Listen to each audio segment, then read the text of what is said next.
I have a full-time job and I love to create content on YouTube. How do I do it? It's not easy. It is difficult. I have done a video that, explains the productivity hacks that I follow, but I think the critical reason why I'm able to achieve a lot of things that I plan for myself is because I believe in mentorship. I always believe that there's a mentor for you to help you whenever you're stuck at some point, whether it is your skin, whether it's your family, whether it's your work, whether it's your relationship, or even with your parents. There is somebody out there who's done it better or who's done so much of it that they can guide you on how to do it easily. But enough of us, and even I'm guilty of it. There was a time years back when I didn't believe I needed a mentor at all. And I feel I wasted exorbitant amount of time. And the only thing we don't have, honey, is time. Every day lived is a day less for us. Let that sink in. I'm going to be building a case for you on why each of you should go out and get a mentor. Here are 5 reasons which I believe stops us from getting a mentor.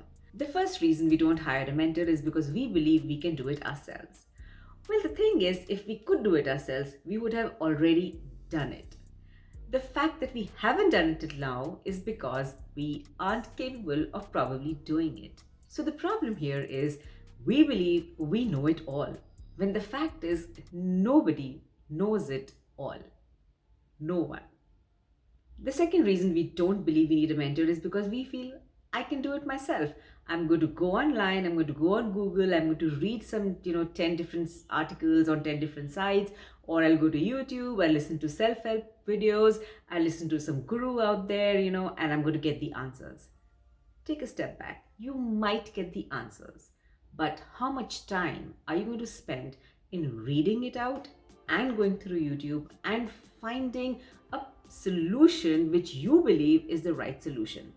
If you had a problem and you decided to go to somebody who's already solved the problem before, who's already been where you are, meeting that person, asking the right questions and getting answers from them might just take you 15-20 minutes. 2 things happen. 1, you save an enormous amount of time. And 2, you are getting answers from somebody who's already solved those problems. And therefore, whatever outcome you get from that conversation has a much more likely case of success than you finding a solution. But yet, we don't do it. We feel, nay, we can do it ourselves. You know why? Because we don't value our time.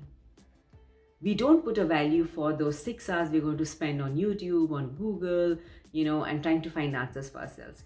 We are not putting value on the time we're going to spend in, making the solution work for us without knowing whether that solution is right for us or not. If we had valued our time, we would have sought somebody who has solved the problem, spend that 15 minutes, and then the solution would have given us better results. Your next objection might be, why should I pay money for this help? I'm just going to go and talk to my Tikku uncle or my cousin Anita or my uncle Abhishek, Chacha, and get the answers.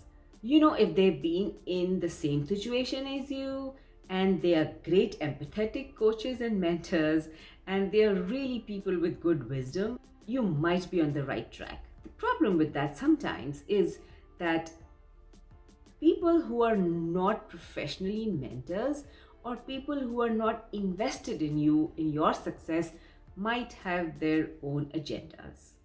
Keep that in mind when you go to your inner circle to seek help to solve your problems. It might work for some problems, but it will not work for some other problems. So it's okay to have mentors for different problems. So have a set of mentors, a team of mentors. But don't keep one mentor in your life who's answering all your questions, be it your relationships, be it your work, be your friendships, or be just your own self. One of the reasons why we always try to seek help from the inner circle and not go out and hire a mentor is because we value the money more than we value our own success, our own growth, and our own learning. If we spend 1,000 rupees by hiring a mentor and having them help us solve our problems or help us guide us, the amount of learning, the amount of growth you have will actually help you earn 10x of the 1,000 rupees that you've spent. Cut that down to even personal relationships. Just getting someone to, if you have a troubled marriage, a troubled relationship with somebody within the family, a troubled relationship with your parents, you're going to spend so much of time being stressed about it. That is definitely going to affect your life. It's going to affect the joy you have in your life. Is saving the 1,000 rupees worth the joy that you're losing out on every single day? Never value money more than you value yourself or value your personal growth. We also don't seek mentors when we don't believe that we can do better or we can achieve more success. We may sometimes believe we don't need a mentor. And I think some of those times when we believe we don't need a mentor is because we are so happy where we are, so content where we are, whether it's our workplace, whether it's, our personal success, our personal wealth, our personal financial success, because we are happy there. We don't want more. We don't want to set more audacious goals for ourselves. And by this, I don't mean greed. I mean just getting better or just setting yourself such big challenges that you grow incrementally faster. When was the last time you set a really audacious goal for yourself? What if you are today a part of a team of 20 people? Your audacious goal is you want to become a manager of those 20 people. Here is the thing. You might say, I'm going to work very well. I'm going to be good with my bosses. I'm going to meet the right people and I will succeed. You might succeed, but you may not succeed also, because those 20 people are also competing for the same position, maybe. What if you're able to meet somebody in your organization who's already done what you're trying to do, who has already conquered these audacious goals? That person, when you meet them and talk to them, will give you a quick 5-pointer and say, do this, this, this, this, this. You are already set on your path to success. Don't be afraid to set audacious goals for yourself. Set goals, set challenges which scare you and make you believe you can't do this. When you do achieve those challenges and goals, you will look at yourself differently. And when you believe with every part of your being that you are worth it, you are successful, you are good, your entire body language changes. And you might actually become a mentor to other people. Consider that. But a lot of us don't go this route because we are very scared of challenging ourselves. We become very happy where we are. And we kind of find ourselves reasons to say, it's okay, I'm all right. It's not so much about you, but it's also about your brain. Our brain loves comfort. It doesn't like to change things. So your brain itself will work against you and fool you and say, it's okay, it's fine, I'm good, I'm successful. And it'll give you 10 other reasons which will make you feel you are fine, you're successful. Which in a way is good. It helps us fight, combat stress and generally feel okay with life. But when you set audacious goals, you become a better, stronger, happier, and a more worthier version of yourself. Try it once and you'll know what I'm talking about. And one of the last reasons I believe we don't pick mentors is when we're very scared of exposing ourselves. We feel, no, if I tell them I don't know this, I don't know that, the whole organization will come to know about it. And then everybody will know my weakness and then people might laugh at me.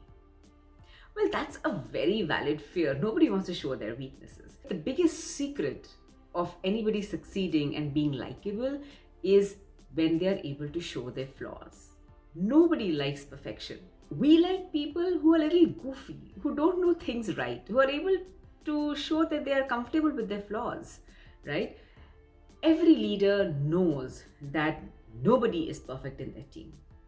Their job is to know what is the strongest part of this particular person and what is the weakest part of this person. If you are able to walk up to your boss and say, I would love to do this, but I don't know how to do it, what do you think your boss is going to tell you? A good boss will admire you for being vulnerable and for trusting them enough to share this with them and will go out of the way to help you. In personal relationships, if you're able to talk to an understanding spouse, an understanding boyfriend and tell them this is not working for me, help me get this better, they will feel a sense of pride and a sense of joy and love that you trusted them enough to come to them. Now I'm talking about good people. If you have a bad boss, a bad partner, you shouldn't be even there. You should be out like yesterday. And so a lot of us don't get mentors because we are so scared to expose ourselves. But remember, everybody is the same. Everybody's working on the same fear that if I tell them, I'll get exposed. We have an opportunity to be better than everybody around. By embracing vulnerability, by embracing, yes, I don't know this, but I do know that I need to work on it and become better. So choose bravery over the fear of exposing yourself. How do we know that we need a mentor? We need a mentor if you want to succeed at work. We need a mentor if you want to have good relationships, if you want to have good friendships, if you want to have a good, full, joyful life.